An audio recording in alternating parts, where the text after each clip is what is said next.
الأحد الصمد القدير المقتدر المقدم المؤخر الأول الآخر الظاهر الباطن الولي المتعالي البار التواب المنتقم العفو الرؤوف مالك الملك ذو الجلال والإكرام المقسط الجميع الغني المغني.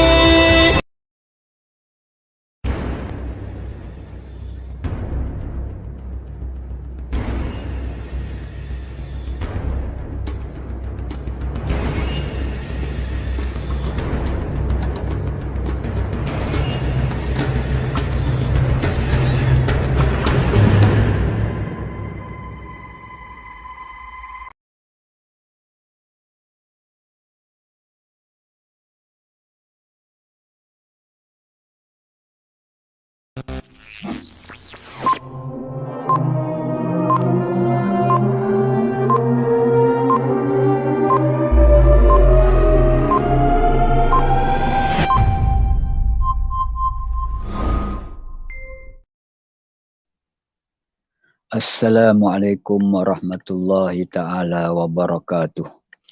Bismillahirrahmanirrahim. Alhamdulillahi rabbil alamin.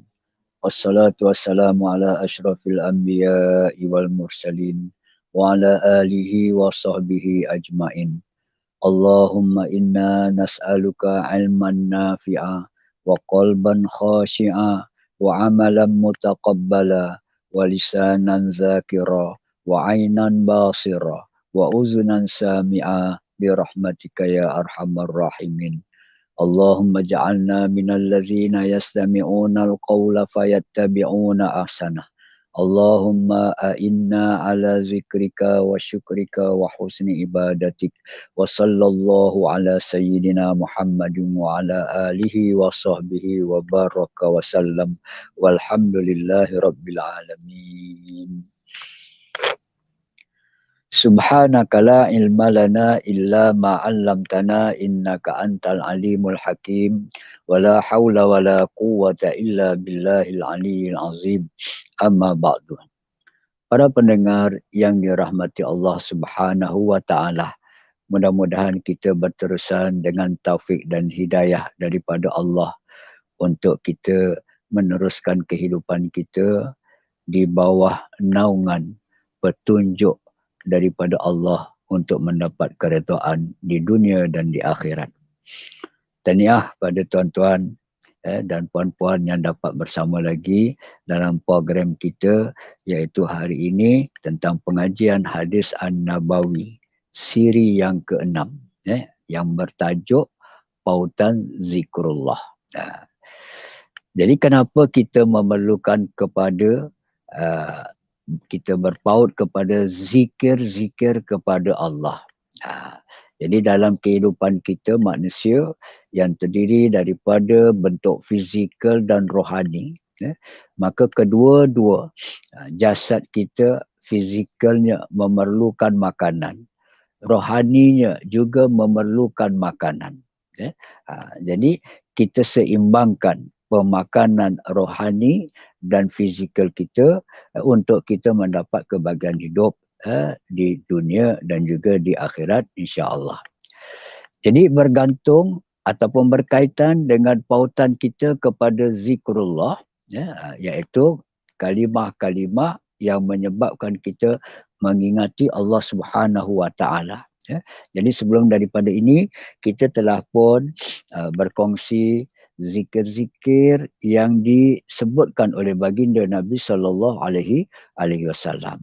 Bagaimana terdapat banyak kalimah-kalimah zikir yang boleh kita amalkan dalam kehidupan. Jadi tuan-tuan dan para pendengar boleh merujuk kembali siaran kita dalam tajuk pautan zikrullah ini daripada siri yang pertama sebelum daripada ini. Jadi kita boleh ulang kaji balik apakah contoh-contoh zikir-zikir yang boleh kita sebut dalam kehidupan kita. Jadi hari ini kita nak berkongsi lagi merujuk kepada kitab At-Targhib wa Tarhib, dan insya-Allah kita gabungkan dengan sebuah kitab lagi Al-Jauharul Mauhub iaitu di dalam perkara yang berkaitan dengan kalimah zikir yang kita nak sebut pada hari ini sebagaimana yang disebutkan oleh baginda Nabi sallallahu alaihi wasallam.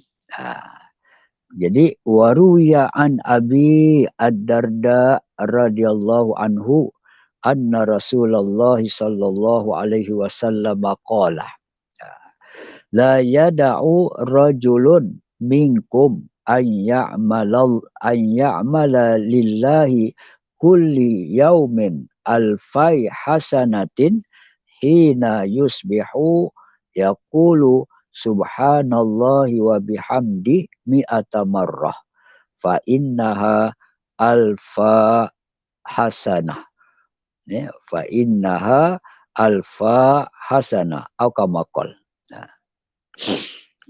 Jadi hadis yang diriwayatkan daripada Abi Darda radhiyallahu anhu bahawa Rasulullah sallallahu alaihi wasallam telah bersabda, kata Abu Darda, Rasulullah telah bersabda, la yada'u rajulun minkum an ya'mala lillahi kulla yaumin alfai hasanah.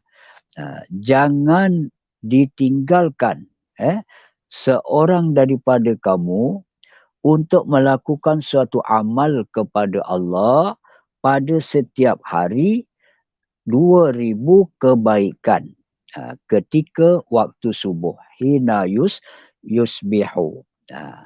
Maksudnya janganlah antara kamu ini ada seorang pun yang meninggalkan satu amalan pada waktu pagi. Amalan itu menggambarkan 2000 kebaikan. Kalau kita melakukan amalan itu, maka kita telah melakukan 2000 hasanah kebaikan. Dan setiap satu hasanah atau satu kebaikan di dalam Islam akan diganjari dengan 10 kebajikan. Jadi kita buat baik satu kebaikan, balasannya 10 kali ganda kebaikan. Kalau dinilaikan dengan pahala, jadi dapat 10 pahala satu kebaikan yang kita buat. Kalau 10 kebaikan kita buat, kita mendapat pahala 100 pahala. Begitulah juga dengan amalan-amalan yang lain, yang sebahagian amalan itu Nabi menyebutkan bilangannya berapa kali untuk diamalkan. Jadi dalam hadis ini, jangan seorang pun di antara kamu yang meninggalkan amalan setiap hari pada waktu pagi itu untuk mendapatkan 2000 kebaikan. Apa amalan yang kita buat untuk mendapatkan 2000 kebaikan? Iaitu yaqulu subhanallahi walhamdulillah. Yaqulu subhanallahi wa bihamdih mi'ata marrah. Jadi kata Nabi, kamu sebut subhanallahi wa bihamdih 100 kali pada waktu subuh, waktu siang. Jadi kalau kita menyebut kalimah subhanallahi wa bihamdi 100 kali, kita telah melakukan 2000 kebajikan di sisi Allah. Dan kebajikan ataupun kebaikan yang kita buat itu tidak sia-sia, akan diganjari oleh Allah Subhanahu Wa Taala dengan pahala, dengan keberkatan, dan pahala ini nanti akan menjadi satu daripada asbab kita mendapat syurga Allah Subhanahu Wa Taala.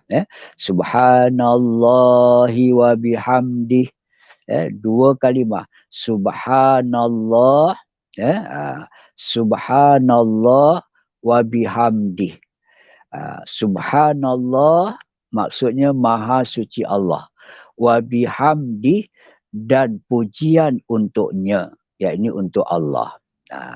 Jadi pastikan para pendengar yang dirahmati Allah, kalimah-kalimah zikir yang datangnya daripada baginda Nabi SAW, hendaklah kita belajar menyebutnya dengan betul.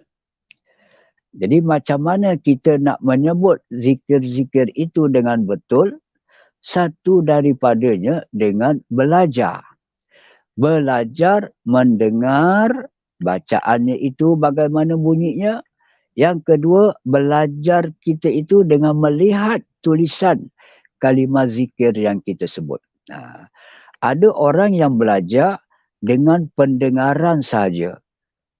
Ada orang yang belajar dengan penglihatan. Orang yang belajar dengan pendengaran dan penglihatan itu lebih bagus. Lagi mudah untuk dia memahami sebab dia mendengar dan dia melihat.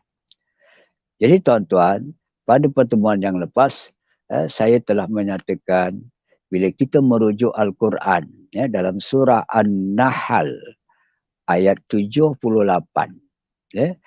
Allah jadikan kita waktu kita dilahirkan dari perut ibu, Allah jadikan untuk kita wa ja'ala lakumul sam'a wa ja'ala lakumus sam'a wal absar wal afidah.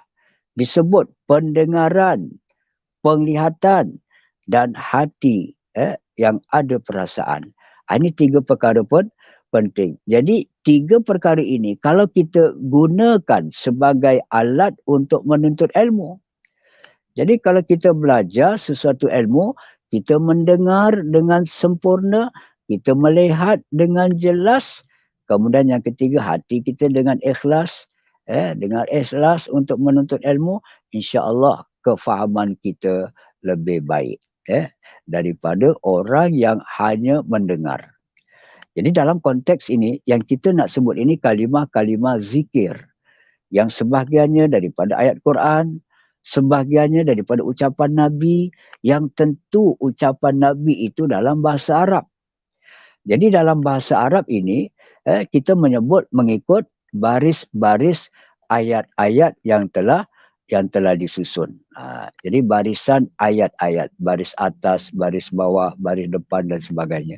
Jadi kalau kita melihat kalimah subhanallahi wa bihamdih.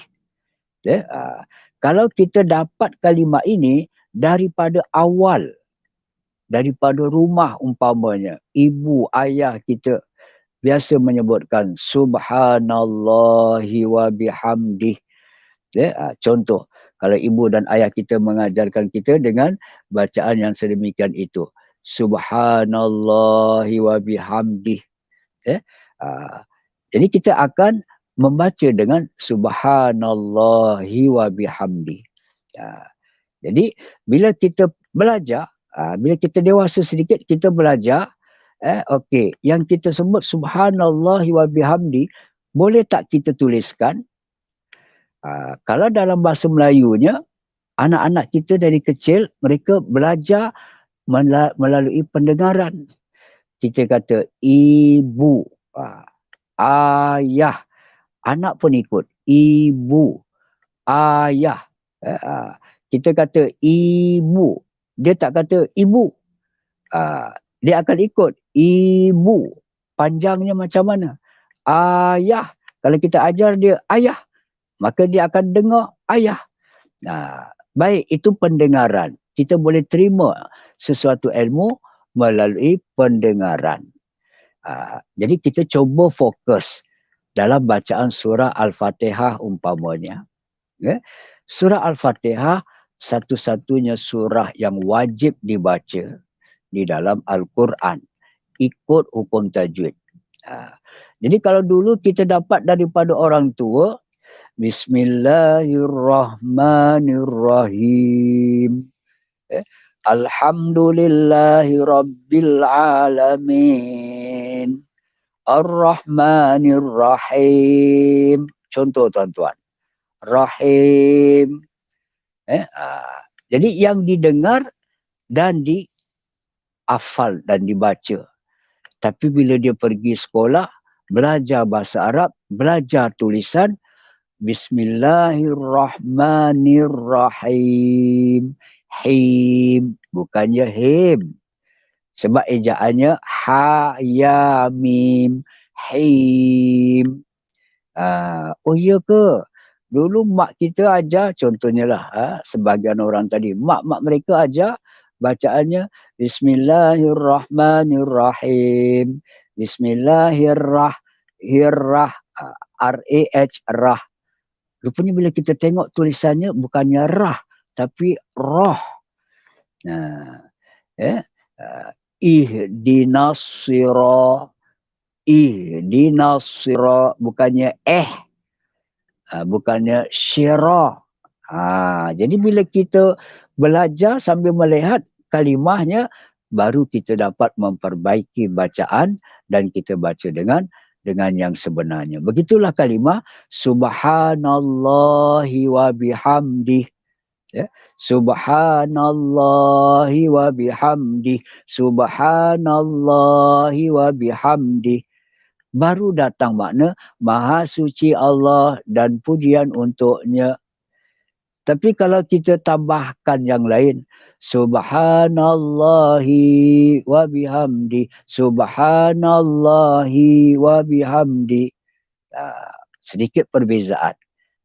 Subhanallahi wa bihamdi dengan Subhanallahi wa bihamdi. Hi di situ. Jangan dipanjangkan. Jadi kalau kita belajar dengan melihat ejaan itu, sin ba mati di depan sub, ha alif di atas ha, nun alif lam lam sabdu di atas nal, lam di atas la, ha bawahi. Subhanallahi wa bihamdi.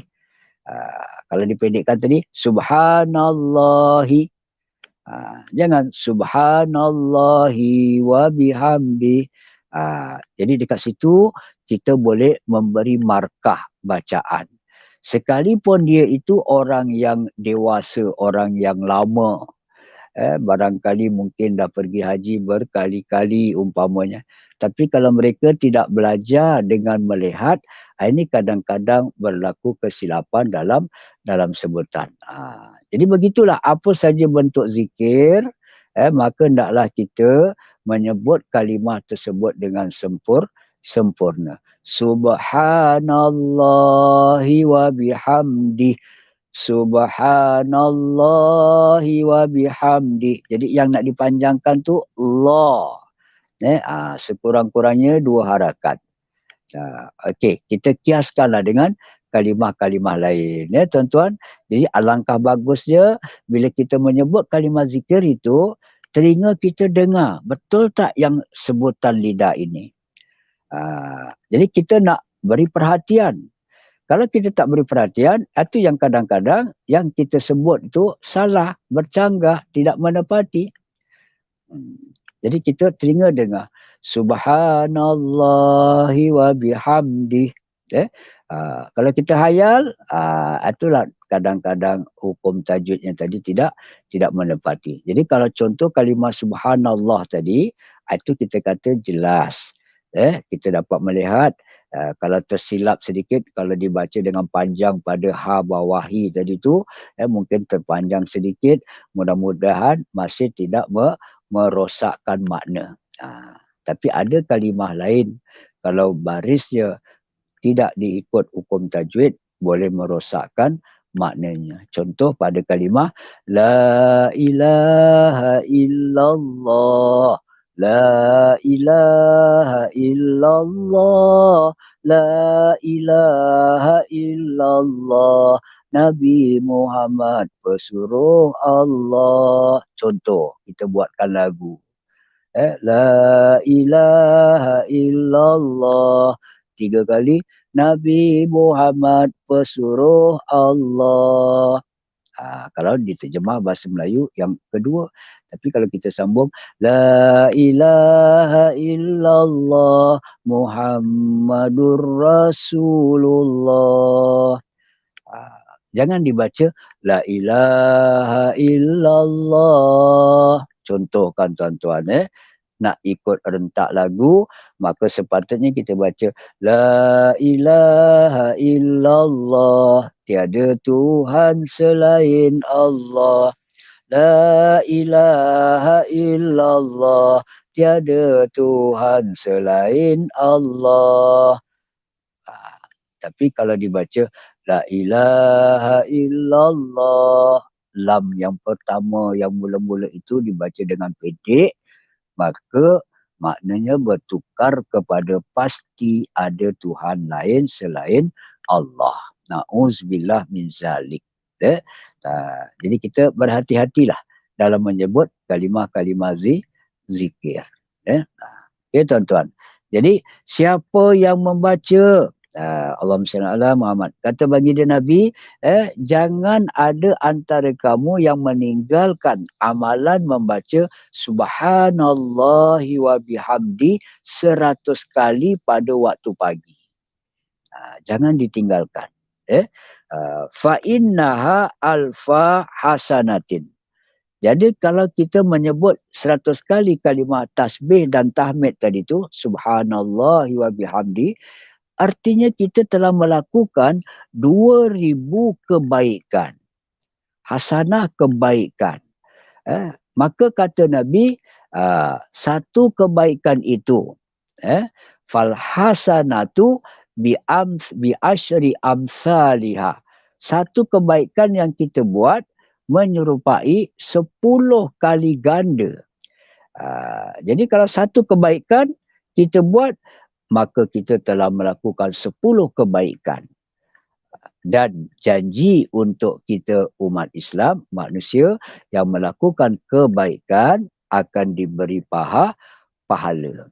Banyak kebaikan yang kita buat, banyak pahala yang kita dapat, maka apa kata Allah? Firman Allah, Al-hasanatu yuzhibnas sayyiat. Kebaikan-kebaikan itu akan menghilangkan kesalahan, kejahatan, dosa-dosa. Banyak pahala kita dapat, dia menghapuskan dosa. Jadi hati kita, tuan-tuan, kata baginda Nabi SAW, bila kita melakukan satu perkara maksiat, maka akan terpalit satu titik hitam di hati kita. Jadi banyak maksiat yang kita buat, semakin banyak titik hitam yang akan menutup hati kita, akhirnya sukar untuk mendapat hidayah Allah Subhanahu wa Ta'ala. Bila hati sudah gelap disebabkan maksiat, disebabkan dosa, sukar nak menerima cahaya Allah. Sukar menerima petunjuk Allah. Sukar menerima hidayah Allah. Sedangkan hidayah ini penting. Hidayah itu petunjuk Allah yang akan membimbing kita, memberi semangat kepada kita untuk melakukan kebaikan. Setiap kali kita sembahyang, setiap kali orang yang sembahyang akan menyebut ihdinas siratal mustaqim. Tunjukkan kami jalan yang lurus, jalan yang diredai oleh Allah. Apa itu jalan yang lurus, jalan yang diredai Allah? Iaitu ajaran Islam. Islam adalah satu jalan. Haza siratim mustaqimah. Firman Allah dalam Quran. Inilah jalan aku yang lurus. Iaitu ajaran Islam. Setiap ajaran Islam, ataupun kita katakan dekat dunia ini banyak ajaran, banyak agama. Semua agama itu tidak diterima oleh Allah kecuali Islam. Wa man yabtagha ghairal islami dinan falan yuqbala minhu wa huwa fil akhirati minal khasirin. Itu firman Allah. Siapa yang memeluk selain daripada agama Islam, Allah tidak terima agama tersebut. Bahkan mereka nanti akan bersama orang-orang yang rugi di akhirat. Orang yang rugi di akhirat. Ruginya kenapa? Kerana tidak dapat syurga Allah Subhanahu wa ta'ala. Jadi kukuhkan iman kita, Islam kita, bertaut kuatlah dengan zikrullah, berpautlah dengan ajaran Al-Quran. InsyaAllah kita akan mendapat hidayah Allah. Jadi jaga tuan-tuan. Kata baginda Nabi, hati manusia ini dia akan berkarat bagaimana karatnya besi.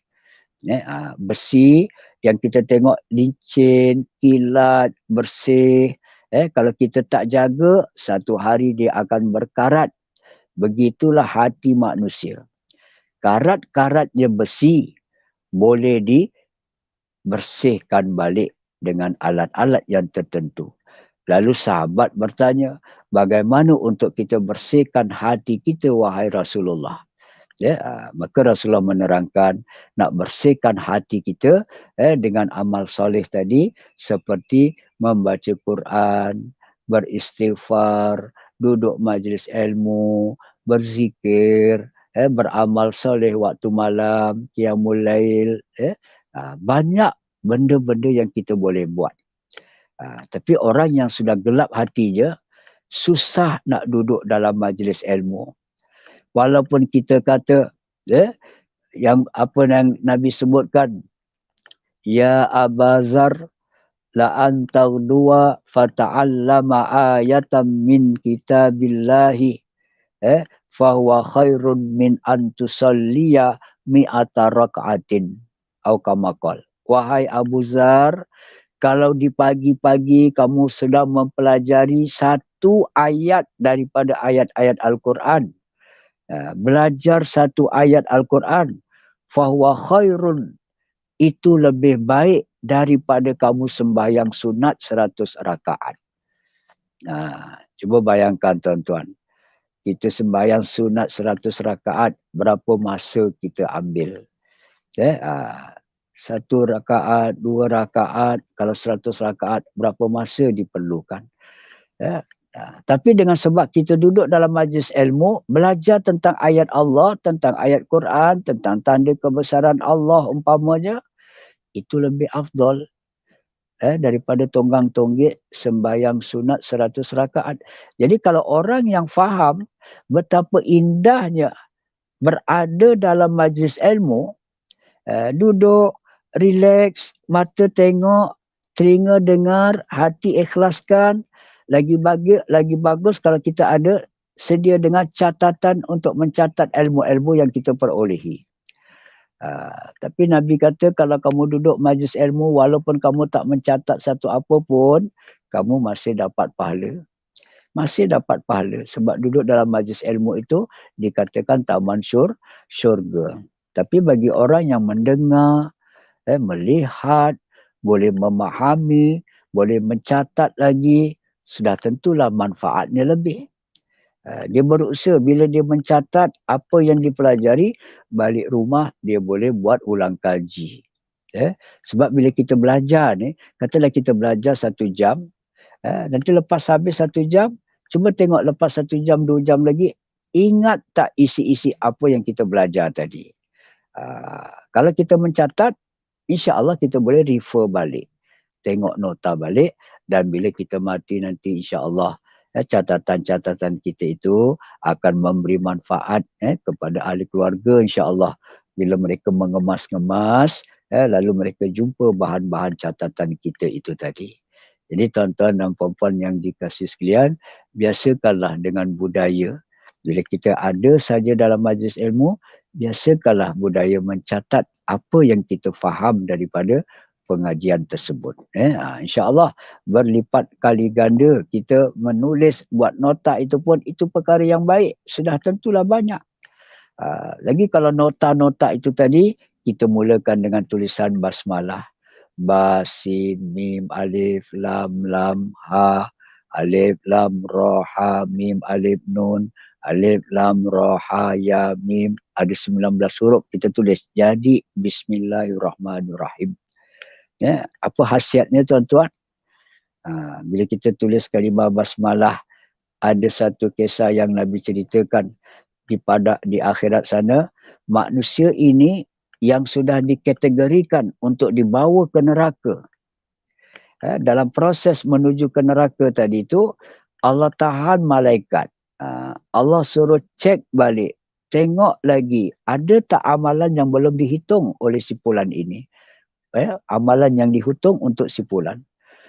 Jadi bila malaikat mencari lagi, rupanya ada satu amalan yang belum termasuk dalam timbangan itu, iaitu amalan si fulan menulis kalimah basmalah. Bismillahirrahmanirrahim.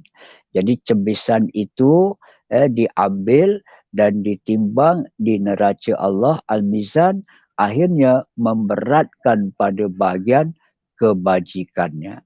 Lalu Allah ampunkan dia, lalu diperintahkan supaya dibawa si fulan itu ke syurga. Ini dengan rahmat Allah, si fulan dapat syurga walaupun dengan sedikit amal soleh. Jadi ini kita katakan yang masuk syurga itu kadang-kadang disebabkan amal soleh, kadang-kadang disebabkan oleh rahmat Allah. Jangan kita menyatakan amalan kamu belum tentu masuk syurga. Itu contoh ayat-ayat yang melemahkan umat Islam. Habis kalau macam tu Ustaz, tak payahlah nak beramal. Kalau dah beramal pun tak masuk syurga. Jadi kena beri penjelasan yang benar kepada masyarakat. Manusia yang dapat syurga Allah tadi ada daripada kalangan orang yang masuk syurga kerana amal solehnya, yang ikhlas, yang menepati syariat. Dan yang kedua, ada manusia yang masuk syurga dengan rahmat Allah. Logik tak tuan-tuan? Dengan rahmat Allah. Ada satu kisah seorang yang bukan Islam.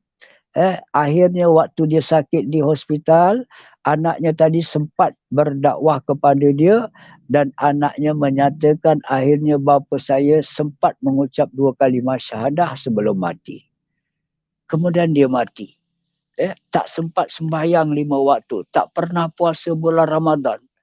Itu kita katakan orang yang kafir pun dapat masuk Islam apabila matinya dia dalam keadaan Islam. Sempat masuk Islam. Man qala la ilaha illallah dakhalal jannah. Siapa yang menyebut kalimah la ilaha illallah, kata Nabi, dia akan masuk syurga.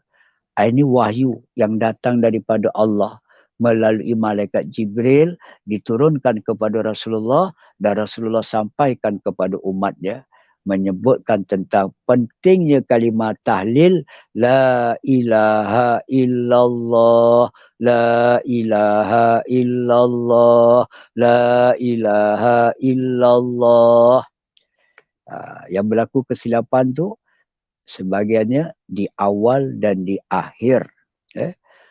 Awal tadi sepatutnya la panjang dan hujungnya, coba tengok tuan-tuan, tulisannya berbentuk kalimah Allah. Alif, Lam, Lam, Ha. Bila kita wakaf, kita berhenti dekat situ, jadi Allah. Sekurang-kurangnya 2 harakat. La ilaha illallah. Allah. 2 harakat dan ujung itu ada huruf Ha, jadi kita keluarkan nafas. La ilaha illallah. Allah, dekat dada ni tadi, keluarkan angin. Tapi kalau kita eja, kadang-kadang kita dengar saja orang tu sebut la ilaha illallah, L-O-Allah saja. Lagi kalau dia laju, la ilaha illallah, la ilaha illallah, la ilaha illallah. Satu nafas. Mana pergi je huruf Ha pada kalimah Allah. Jadi tak perlu kita terburu-buru. La ilaha illallah, la ilaha illallah, la ilaha illallah. sempurna dengan tajwid. Maksudnya tiada Tuhan yang layak disembah kecuali Allah. Kalau kita yang memimpin bacaan tersebut dengan betul, insya-Allah jamaah yang mengikut bacaannya juga betul, maka seronoklah kita dapat rahmat Allah, insya-Allah. Tapi kalau kita memimpin, bacaan kita sendiri kita pun tak semak, aku imam. Aku imam dah berapa tahun dah, contoh tuan-tuan. Ada imam yang kadang-kadang sebagainya begitulah. Tak boleh menerima teguran kadang-kadang. Tak maaf tuan-tuan imam. Tapi mudah-mudahan tuan-tuan bukanlah di kalangan tuan imam yang tak boleh menerima teguran. Mam, boleh saya cakap sikit mam? Ni kita berdua je mam. Tak ada orang lain ni. Saya dengar tadi macam imam baca la ilaha illallah. Ataupun dah hujung-hujung masa tahlilan tadi. Mula-mula tu cantik je. Afdhalu zikri fa'lam annahu la ilaha illallah. Sempurna. Pun jalan dah. 33 kali, 30 kali dah selepas. Masuk nak menuju kepada yang ke-60 sampai pejam-pejam mata. Dalam tempoh tu bila terpandang, terbuka mata, tengok wah hidangan nasi ambeng sudah datang. Sudah mula diedarkan. Oh lagi semangat dia pun lagi laju. Yang tadi asalnya la ilaha illallah, la ilaha illallah. Akhirnya jadi la ilaha illallah, la ilaha illallah, Allahu Akbar. Sudah tak cukup dua harakatnya pada kalimah lamnya tadi. Ini kita mengkaji sedikit dari sudut bahasa Arab tuan-tuan. Kita menyebut kalimah-kalimah zikir itu biarlah menepati kaedahnya. Termasuklah juga begitu selawat-selawat kita kepada Nabi. Alangkah indahnya kalau kita berselawat kepada Nabi. Macam mana Nabi ajarkan kita berselawat? Allahumma salli ala Muhammad.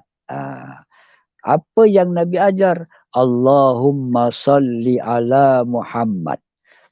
Jadi kita ikutlah cara Nabi begitu. Jangan dipanjangkan pada tempat yang tak sesuai. Takut nanti kalau dipanjangkan baris yang tak kena pada tempatnya bertukar makna. Contoh kalau kita kata sallu ala nabi. Sallu ala nabi. Maksudnya perintah, berselawatlah kamu kepada Nabi. Bila ramai orang kita kata sallu. Tapi kalau seorang kita kata sallillah, salli ala nabi. Allahumma salli ala Muhammad. Allahumma salli ala nabi. Salli, lam sabdu di atas sol, lam bawali. Maksudnya berselawatlah kepada Nabi. Apa makna selawat? Muliakanlah Nabi kita Muhammad. Allahumma, ya Allah, salli ala Muhammad. Muliakanlah Muhammad. Jadi jangan kita baca salli ala Nabi. Kalau salli ala Nabi, itu maknanya sudah bertukar. Perintah kepada seorang wanita. Itulah hikmahnya bahasa Arab tadi tu. Satu kalimah bahasa Arab boleh memberi maksud sehingga 14 maksud dengan daripada asal satu kalimah Arab itu tadi. Jadi kita sempat tuan-tuan, itu pentingnya kita kata tadi. Kalau kita melihat Al-Quran yang pertama, ayat yang pertama diturunkan, Iqra' bismi rabbikal ladzi khalaq. Ayat 1 hingga ayat 5 surah Al-Alaq. Ayat itu berkisar apa? Ayat itu memerintahkan membaca. Iqra', bacalah wahai Muhammad. Allah suruh Nabi Muhammad membaca. Jadi kita ambil manfaat daripada Quran bahawa amalan membaca itu satu daripada perintah Allah. Dengan membaca, kita akan bertambah maklumat, bertambah info, bertambah ilmu.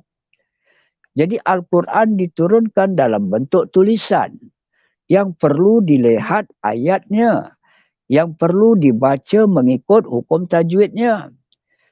Baru datang Bismillahirrahmanirrahim.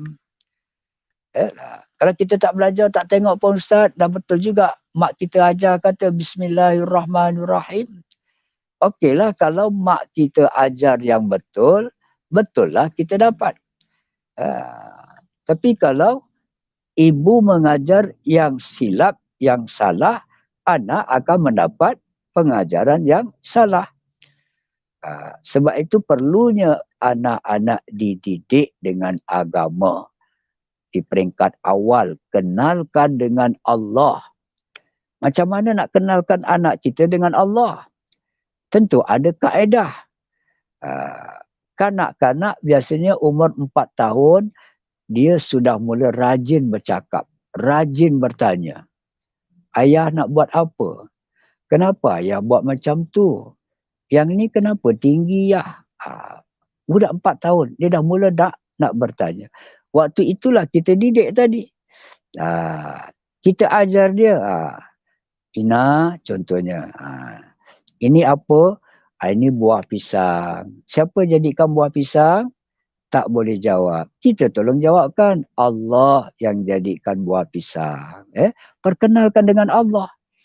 Ini antara tanggungjawab ibu bapa terhadap anak-anak mereka sejak dari rumah. Ibu bapa adalah guru yang pertama untuk anak-anak kita. Jadi kalau daripada rumah, anak sudah mendapat didikan yang benar daripada ibu bapa mereka, insya-Allah mereka akan berkualiti. Jadi begitulah apa yang kita baca, kita belajar ni tuan-tuan, bukan sekadar untuk penambahan ilmu kita saja, tetapi sampaikanlah kepada ahli keluarga kita. Kalau ahli keluarga kita sudah ada yang berkahwin, sampaikan kepada menantu-menantu kita. Kongsi sama. Ilmu-ilmu perkara ukhrawi begini. Kalau anak kita contohnya setiap kali nak makan, pandai membaca doa makan, hasil dididikan kita, maka kita telah meninggal dunia. Setiap kali anak kita makan, baca doa, hasil daripada didikan kita, setiap kali dia baca doa, dia dapat pahala. Kita yang jadi cikgunya pun dapat pahala sama banyak. Kalau dia baca 3 kali, dapat 30 pahala umpamanya, cikgunya juga dapat 30 pahala walaupun cikgunya telah meninggal dunia. Untung mereka yang bertugas sebagai guru umpamanya. Lagi untung kalau guru itu orang Islam, beriman kepada Allah. Satu-satunya amalan yang tidak putus pahalanya bila kita telah meninggal dunia, satu-satunya yang membantu kita dapat pahala di alam kubur, alam barzah, ialah ilmun yuntafa'u bih. Ilmu yang dimanfaatkan. Ilmu yang kita beri kepada seseorang dan dimanfaatkan ilmu itu dengan melaksanakannya. Selagi dia melaksanakan, kita yang telah mati tadi, kita masih dapat pahala. Kalau dia dapat 100 pahala, kita yang telah mati jadi gurunya dulu juga dapat 100 pahala. Bayangkan kalau anak murid kita yang di depan kita ini tuan-tuan, jadi manusia yang baik-baik. Manusia yang agamanya cantik, Qurannya fasih. Itu anak murid aku lah tu. Dulu dia mengaji Quran dengan aku. Alhamdulillah sekarang bacaannya cantik. Bila dia sembahyang pun bacaannya betul, sembahyangnya diterima oleh Allah. Sembahyangnya diterima oleh Allah kerana ilmu yang kita ajarkan tadi. Subhanallah, untungnya kalau guru itu mengajar ilmu yang bermanfaat lillahi ta'ala. Tapi kalau tidak jadi begitu, kita tidak mempelajari je, jadi kita takut berlaku kepincangan. Jadi balik semula kepada ayat Quran tadi, memang dia membimbing kepada kita. Quran yang pertama, ayat Quran yang mula diturunkan berkenaan dengan perintah membaca. Bukan perintah sembahyang, puasa, zakat dan sebagainya. Didahului dengan amalan membaca. Jadi inilah, bila kita memahami ayat Al-Quran, maka kita tingkatkan kerajinan kita membaca. Lebih-lebih lagi membaca bahan-bahan yang boleh meningkatkan keimanan, kefahaman kita. Ilmu yang bermanfaat di sisi Allah. Ilmu yang kita nak guna di kehidupan akhirat ialah ilmu agama. Kalau kita seorang doktor, ilmu doktor kita dekat dunia aja. Kita mati, habis dah. Kalau dia seorang pilot, ilmu dia pilot dekat dunia saja. Kalau dia tentera, ilmu tenteraan dia itu dekat dunia saja. Tapi kalau ilmu itu ilmu agama, ilmu kita guna dekat dunia dan ilmu kita nak jadi asbab bahagia dekat akhirat. Kita ajarkan anak kita sembahyang, anak murid kita sembahyang. Kita ajarkan ilmu-ilmu yang bermanfaat. Supaya bila anak murid kita, anak-anak kita jadi orang yang berilmu agama yang mantap, insya-Allah akhlaknya baik, imannya bagus, pegangan Islamnya juga baik dan sebagainya. Itu yang kita harapkan begitu. Jadi cubalah kita dapat memahami, kita cuba memahami tugas kita, mana sesiapa yang menjadi guru tadi tu bersungguh-sungguh kita mendidik anak-anak murid kita supaya mereka menjadi orang yang berguna. Jadi nanti bila kita telah meninggal, ilmu yang bermanfaat itu menjadi asbab kita mendapat pahala daripada Allah. Jadi tuan-tuan perbaiki, insya-Allah tuan-tuan memang dah eloklah tentang bacaannya. Ini mungkin barangkali ada sebahagian saudara-saudari kita yang tadi itulah dapat ilmu hanya semata melalui pendengaran. Jadi kalau yang dia dengar itu betul, itulah yang dia dapat. Kalau yang dia dengar itu tidak menepati, maka itulah yang dia dapat. Jadi berguru. Dalam bab agama ni sebaiknya kita ada guru, supaya guru itu tadi dapat memberi penjelasan yang benar. Kita takut kalau hari ini kita tengoklah bila kajian yang dibuat hanya berapa puluh peratus saja, tak sampai 50%. Orang-orang yang cintakan Quran, yang nak menyebut ayat-ayat Quran dan sebagainya. Mudah-mudahan tuan-tuan dengan sedikit tazkirah ini tadi dapat menjadikan kita antara orang-orang yang cintai Rasulullah dengan mencintai Al-Quran dan juga zikir-zikir yang diajarkan oleh baginda. Jadi dalam hadis ini tadi menyebutkan jangan ada di antara kamu yang meninggalkan daripada melakukan amalan setiap hari di waktu pagi menyebut kalimah subhanallahi wa bihamdih. Jadi kalau kita sebutnya begitu sebanyak 100 kali, maka seumpama kita telah melakukan 2000 kebaikan. 2000 kebaikan. Jadi kalau kita tengok hadis ini tuan-tuan, Rasulullah sallallahu alaihi wasallam menyebutkan bilangan 100 kali. Jadi kalau kita nak yang terbaik, kita ikut yang Nabi sebut 100 kali. Ada hadis lain menyebutkan 10 kali. Menyebut zikir-zikir yang seumpama ini. Jadi ada banyak riwayat tadi. Jadi bagusnya kita ikutlah. Kalau Nabi sebut 10 kan, kita buat 10. Nabi sebut 100 kan, kita buat 100. Ada Nabi sebut 50 umpamanya, tak ada. Tapi kita kadang-kadang tak dapatlah umpamanya nak sebut 100 kali tu, panjang masa umpamanya tak sempat dan sebagainya. Kita ambil yang bilangan yang Nabi dah sebut 10, 100. Jadi ada orang yang bila Nabi dah orang nak bertanya kepada Nabi, kalau aku berselawat sekian-sekian, adakah bagus? Apa kata Nabi? Kata Nabi, kalau lebih daripada itu pun lagi bagus. Si fulan datang kepada Rasulullah, kalau aku berselawat sekian banyak, maka kata Nabi, kalau lebih banyak daripada itu lagi bagus. Tapi kalau hadis yang sini, Nabi dah sebut subhanallahi wa bihamdi 100 kali. Kita cuba ikhtiarkan. 100 kali itu pun tak sampai 10 minit. Itulah tadi penilaian tuan-tuan. Nanti kalau kita dah rasa nikmatnya beramal soleh, insya-Allah Allah akan bimbing kita. Hari ini belum baca Quran, Kena baca Quran. Selalu kan awak baca Quran 2 muka surat. InsyaAllah ada teguran-teguran gitu. Itu yang kita katakan, bagaimana Nabi menyebutkan bersama kita ini ada malaikat. Malaikat rakib di sebelah kanan, malaikat atid di sebelah kiri. Kita ke mana-mana pun dia tetap bersama. Cuma dia tak bercakap dengan kita, dia tak menjelma. Jadi kita pun tak kisahlah, tak nampak. Ke mana-mana kita pergi dia bersama. Satu lagi yang bersama kita dinamakan Qarin. Qarin itu satu makhluk yang bersama kita juga. Bila baginda Nabi SAW menyatakan tentang Qarin ini ada pada setiap manusia. Satu jenis makhluk yang gaib yang Allah letakkan untuk setiap manusia. Lalu sahabat bertanya, adakah kamu juga ada Qarin wahai Rasulullah? Maka kata Rasulullah, iya. Tetapi Qarin aku telah diislamkan oleh Allah. Wataknya orang Islam.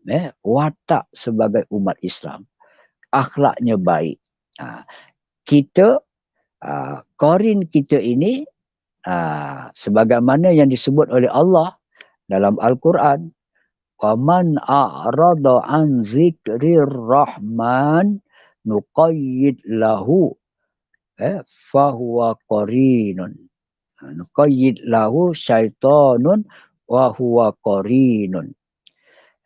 Siapa yang berpaling, وَمَنْ أَعْرَضَ, siapa yang berpaling عَنْ ذِكْرِ الرَّحْمَنِ, daripada peringatan Ar-Rahman, iaitu Allah. Siapa yang tak mahu ikut peringatan Allah. Peringatan Allah ini ada di dalam Al-Quran.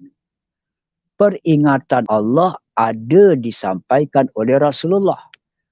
Peringatan Allah juga ada kepada para alim ulama yang menyebarkan agama Allah. Jadi termasuklah Rasulullah tadi tu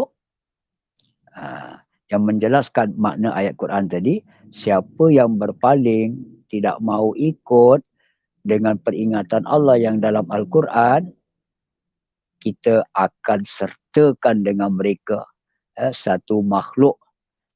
Makhluk ini akan bersifat kesyaitanan. Lalu dia akan bertemanlah dengan sifat kesyaitanan itu. Ini kesannya bila kita tidak mengikut ajaran Al-Quran. Bila kita hanya membaca saja Al-Quran tanpa menghayatinya. Sebab itu Al-Quran sangat bermanfaat bagi orang yang tahu menilai betapa nilainya Al-Quran. Sehingga kan Al-Quran itu satu daripada nikmat-nikmat terbesar yang Allah beri kepada manusia. Dengan Al-Quran manusia dapat syurga. Dengan Al-Quran manusia bersilaturahim. Dengan Al-Quran manusia dimuliakan oleh Allah, oleh manusia lain. Dengan Al-Quran memberi syafaat di akhirat nanti. Dengan Al-Quran sebagai panduan hidup manusia tidak sesat.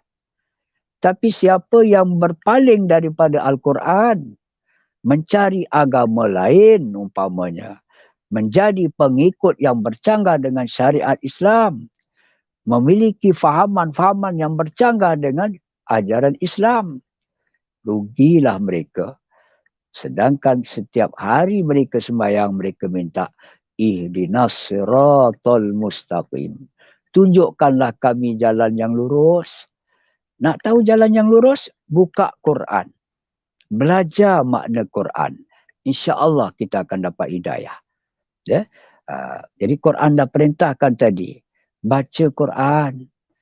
Itu satu amalan. Utamakan pembacaan bahan-bahan yang berkualiti. Bahan-bahan yang tinggi nilainya. Quran yang harga RM60, RM70, terjemahan Quran. Pun sebahagian umat Islam sayang nak keluarkan duit untuk membelinya. Tuan-tuan, kita bermuhasabah diri. Itulah tadi kalimah. Jadi kalau kita menyebut subhanallahi wa bihamdi, maka 100 kali kita dapat sebut seolah kita melakukan 2000 kebaikan. Dan kebaikan itu menyebabkan kita mendapat pahala dan akhirnya menjadi asbab untuk syurga Allah Subhanahu wa taala. Jadi sekadar itu saja untuk hari ini. Tuan-tuan, satu lagi zikir untuk kita berpaut kepadanya, untuk kita jadikan amalan dalam kehidupan kita, iaitu kalimah subhanallahi wa bihamdi. Subhanallahi wa bihamdi kita amalkan sebanyak 100 kali insya-Allah kalau kita mampu. Kalau tak mampu ataupun belum mampu lagi, cuba ikhtiarkan untuk sediakan ruang, masa untuk kita cuba buat subhanallahi wa bihamdi sebanyak 100 kali. Kalau mula tadi, buat di sebelah pagi. Nanti kalau dah rasa nikmat, mungkin sebelah petang dan sebelah malam, bila-bila masa kita boleh mudah menyebut kalimah tersebut. Jadi kesimpulannya, tajuk program kita ini di channel YouTube Sahabat Furqan dan juga FB, kita beri tajuk pengajian hadis An-Nabawi pautan zikrullah. Dan kali ini tuan-tuan, siri yang ke-6 dibantu siaran ini oleh saudara Fahmi bin Ayub, sahabat saya, insya-Allah. Mudah-mudahan beliau sekeluarga sentiasa di dalam rahmat Allah dan termasuklah kita yang berusaha menjalankan aktiviti dakwah serta tuan-tuan dan puan-puan yang mendengarnya. InsyaAllah kita akan jumpa lagi dalam siaran-siaran yang akan datang. Sekian. Wabillahi taufiq wal hidayah. Wassalamualaikum warahmatullahi wabarakatuh. Allahumma salli salatan kamilatan wa sallim salaman tamman ala sayyidina Muhammadin alladhi tanhallu bihi al-uqadu wa tanfariju bihi al-kurabu وتقضى به الحوائج وتنال به الرغائب وحسن الخواتيم ويستسقى الغمام بوجهه الكريم وعلى آله وصحبه في كل لمحة ونفس بعدد كل